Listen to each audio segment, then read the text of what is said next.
अस्सलाम वालेकुम जी। आज हम इंटीग्रेशन बाय सब्स्टिट्यूशन करेंगे कि आप इसमें सबसे पहले देखेंगे कि आप किस तरह से किसी फंक्शन को सिंप्लीफाई कर सकते हैं।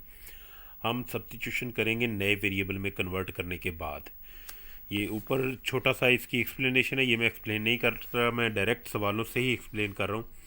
अब देखें, इसमें सबसे पहले आप आइडेंटिफाई करेंगे कि कौन सा ऐसा फंक्शन है जिसे हम नए वेरिएबल में कन्वर्ट करेंगे। तो इसमें आपने आइडेंटिफाई करना होगा कॉम्प्लिकेटेड फंक्शन क्या है कि जिसका हम बाय डेरिवेटिव बना सकें। ठीक है। दूसरा इसका तरीका ये होता है कि आपने देखना होता है कि किसका डेरिवेटिव मौजूद है। जिसका डेरिवेटिव आगे मौजूद है या बनाया जा सकता है उसको हम नया वेरिएबल पुट कर लेंगे। इसी को इंटीग्रेशन बाय सब्स्टिट्यूशन कहते हैं। ठीक है।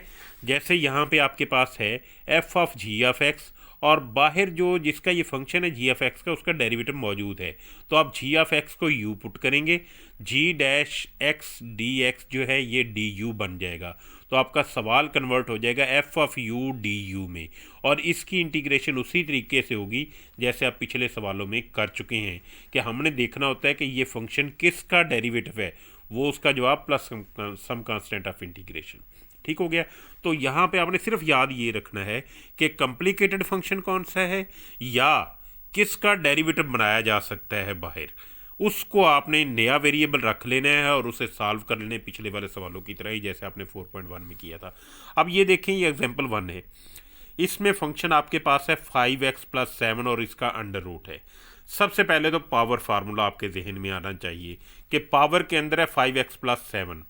आपने इसका बाहर डेरिवेटिव बनाना है, तो इसका डेरिवेटिव क्या है पावर के अंदर वाले का 5 से मल्टीप्लाई भी कर दें, डिवाइड भी कर दें और पावर फार्मूला लगा दें, आपका जवाब आ जाएगा। एक बात। दूसरा ये कि आप इसे बाई सब्स्टिट्यूशन करना चाहते हैं तो उससे भी आप कर सकते हैं। अब सब्स्टिट्यूशन करेंगे तो नए वेरिएबल में इसे कन्वर्ट करना पड़ेगा।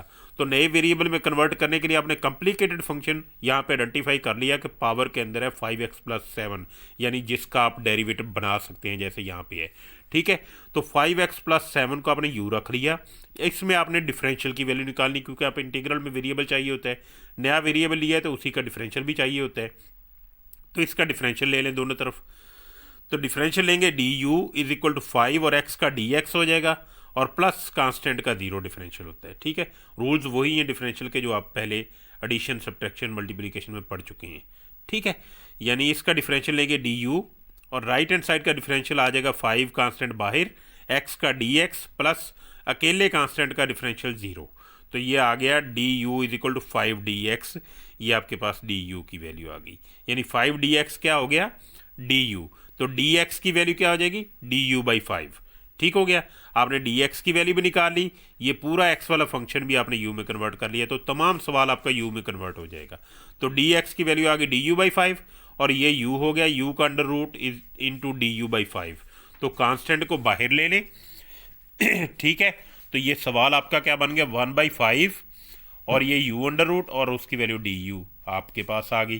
तो अब जो पावर के अंदर है u, इसका बाहर डेरिवेटिव मौजूद है, 1 बनता है विद रिस्पेक्ट टू u। तो u की पावर 1/2 है, डी यू हो गया। अब इस पावर में एक जमा कर दें, उसी पावर से डिवाइड कर दें, plus some constant of integration. ठीक हो गया। और u की वैल्यू बाद में सब्स्टिट्यूट कर दें जो आपने रखी थी, ये आपका जवाब आ जाएगा। बिल्कुल वही तरीका है, लेकिन एंगल बदल गया है उसको करने का। कि आपने अब करना क्या है, आपने कॉम्प्लिकेटेड फंक्शन इसमें आइडेंटिफाई करना है उस, या दूसरे लफ्ज़ में आप ये समझिए ऐसा फंक्शन तलाश करना है जिसका बाहर डेरिवेटिव बनाया जा सके। तो आप बाहर जब डेरिवेटिव बना देते हैं डायरेक्ट पावर फॉर्मूला लगा दें, सब्स्टिट्यूशन करने की ज़रूरत ही नहीं। ये अब आप पे है कि आपने उसे कैसे यूज़ करना है। ठीक है। क्लियर हो गया। अब कुछ सवालों में ये ज़रूरत पड़ती होती क्योंकि वहाँ पे सिंप्लीफिकेशन आसानी से नहीं होती, ये अभी स्टार्ट है। तो यहाँ पे देखिए cos 4x है। अब यहाँ पे एंगल है, इसका आगे आपने डेरिवेटिव बनाना होता है। तो इसका 4x का डेरिवेटिव बना सकते हैं 4 से मल्टीप्लाई कर दें, 4 से डिवाइड कर दें और देखें कि cos किसका डेरिवेटिव होता है, वो साइन का होता है, sine of 4x divided by 4 plus some constant of integration. ये इसका जवाब आ जाना था। लेकिन अगर आप इसे सब्स्टिट्यूशन से करना चाहते हैं तो 4x को सिंपल एंगल में लेकर जाएं, इसको u रख लें और वहाँ से डी यू की वैल्यू निकाल लें। ठीक है। और सारे x वाले सवाल को u में ले जाएं। तो ये आपने रखा u, तो ये काज यू हो जाएगा। इस डी एक्स को भी यू में लेकर जाना है तो इसका डिफरेंशियल लेना पड़ेगा। डिफरेंशियल लें D you is equal to 4dx और डी एक्स हो जाएगा डी यू बाई 4, तो इसकी वैल्यू डी यू बाई 4 और ये काज यू। तो आपका सवाल बन गया काज यू डी यू। काज किसका डेरिवेटिव होता है? साइन का, क्योंकि आप एंगल का डेरिवेटिव यहाँ पे मौजूद है विद रिस्पेक्ट टू यू। तो साइन यू बाई 4 बाहर आ गया constant, plus some constant of integration और बाद में यू की वैल्यू रख दें, ये आपका जवाब आ जाएगा। इसी को इंटीग्रेशन बाई सब्स्टिट्यूशन कहते हैं। ठीक है, अब यहाँ पे देखें, इस तरह के सवालों में डेरिवेटिव बाहर इसमें तो बनाया जा सकता है, लेकिन कुछ ऐसे सवाल आएंगे जिसमें बनाना आसान नहीं होता। तो इसमें भी देखें आप, सबसे पहले कॉम्प्लिकेटेड फंक्शन देखें, वो है जो पावर के अंदर है आपके पास डेफिनेटली। इसको आप यू रख लें, बाहर डी यू बना लें, यानी एक्स के डी एक्स की वैल्यू निकालें। इसको यू रखेंगे तो इसका डिफरेंशियल लेना पड़ेगा, क्योंकि डी एक्स को भी उधर लेकर जाना है, तो इसका डिफरेंशियल लें दोनों तरफ। तो d you is equal to 2 constant बाहर, एक्स की 3 का डेरिवेटिव क्या हो जाएगा डिफरेंशियल 3x² और एक्स का differential D x 3x² dx plus constant का 0। तो ये आ गया 3x² dx, इसका x की 3 का 3 इंटू 2 6 हो गया। तो डी यू आपके पास आ गया 6x² dx। तो यहाँ से x² dx की वैल्यू निकाल लें, ये जो है, ठीक है। तो x² dx क्या हो जाएगा डी यू बाई 6, इसकी वैल्यू डी यू बाई 6 और ये u की पावर 7। तो आपका सवाल ये बन गया u7du। अब जो पावर के अंदर u है, इसका with respect to u derivative मौजूद है, तो पावर फार्मूला लगा दें, उसकी पावर में एक जमा कर दें, उसी से डिवाइड कर दें, plus some constant of integration और बाद में u को रिप्लेस कर दें आप, क्योंकि आपका जवाब x में आएगा, x में आपका सवाल था। अब ये देखें, यहाँ पे कॉम्प्लिकेटेड फंक्शन पावर के अंदर वाला है, इसको u रख लें, बाहर D you x D X की वैल्यू निकाल लें, उसी तरीके से ये आप सारा सवाल हल कर लेंगे। ठीक हो गया। अब यहाँ पे कॉम्प्लिकेटेड फंक्शन कौन सा है? डेफिनेटली जो पावर के अंदर आ रहा है, इसको आप u रखेंगे, ऊपर डी यू आपके पास ऑटोमेटिकली बन जाएगा उसी तरीके से। ठीक है, ये बिल्कुल आसानी से आप लोग कर लेंगे। ये एक्सरसाइज जो है ना आपके पास इस सवाल में, अब ये देखें, यहाँ पे आपके पास है 5t एंगल है, तो आप 5t को रखेंगे यहाँ पे u, तो आप वहाँ से dt की वैल्यू निकाल लेंगे डिफरेंशियल लेने के बाद। ठीक हो गया। तो आप काज ऑफ 5t को भी u रख सकते हैं, ये आपकी, क्योंकि ये काज 5t की पावर जो है 3 है, काज क्यूब 5t, यानी इसको आप लिख सकते हैं काज 5t होल पावर 3।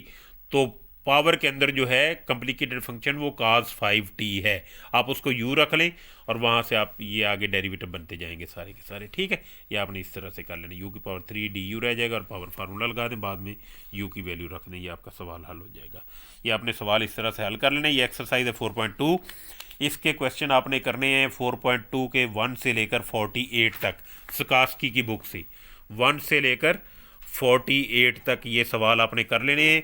ये आपको असाइनमेंट में क्लास में बता दूंगा क्या करनी है। ये सवाल आपका लेक्चर हो गया है। ठीक है, नेक्स्ट लेक्चर जो है, फिर हम नेक्स्ट एक्सरसाइज करेंगे 4.4 जो है, ये आपका चौथा चैप्टर जो है ख़त्म हो जाएगा परसों इंशाल्लाह, परसों के लेक्चर में। थैंक यू वेरी मच, अल्लाह हाफिज़। मैं इसकी तस्वीर बना के भेज रहा हूँ इसी एक्सरसाइज की। इसके पहले 48 सवाल आपके कोर्स में हैं, ये आपने कर लेने हैं। ठीक है, integration by substitution. Thank you very much, अल्लाह हाफिज़।